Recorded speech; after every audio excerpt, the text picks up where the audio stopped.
Sir, আপনি রাজ্য সভাপতি হওয়ার পর যদি সংখ্যা তত্ত্বের হিসাব দেখি, বিজেপির আসন সংখ্যা কমেছে। যদি শতাংশের হিসাব দেখি, ব্যালেন্সড হয়ে আছে, কমেনি বাড়েনি, একই জায়গায় আটকে আছে। তাহলে বিজেপি এগোলো না পিছলো?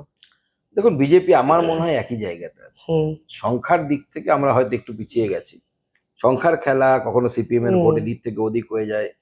আপনি মনে করে দেখুন যে আমরা যত শতাংশ ভোট পেয়েছি, একটা সময় বাংলার রাজনৈতিক পরিস্থিতি যখন কংগ্রেস এখানে জীবিত ছিল, হুম।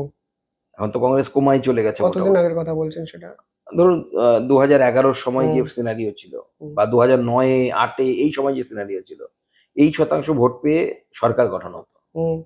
এখন যেহেতু বাইপোলার হয়ে গেছে পুরোটা, একদিকে তৃণমূল একদিকে আমরা, হুম। স্বাভাবিকভাবে আমাদের বেশি পার্সেন্টেজ অফ ভোট সিকিওর করতে হচ্ছে, তবে আমরা গিয়ে সেখানে সরকার করতে পারছি। ভারতবর্ষের অনেক রাজ্যেই 38% ভোটে সরকার হুম। গঠন হয়। আমরা 38-এর কাছাকাছি রাইট। আমরা ভোট পাচ্ছি। এবং আমাদের গত লোকসভাতে 19-এ ছিল সম্ভবত 40% কাছাকাছি হুম। ভোট। আমাদের এবার লোকসভাতে হয়েছে 39% কাছাকাছি হুম। ভোট। তো মোটামুটি আমরা একই জায়গায় আছি। হুম। আর সিপিএম এর ভোট কাটা না কাটার উপর কিছুটা সিটের তারতম্য হুম। লক্ষ্য করা যায়।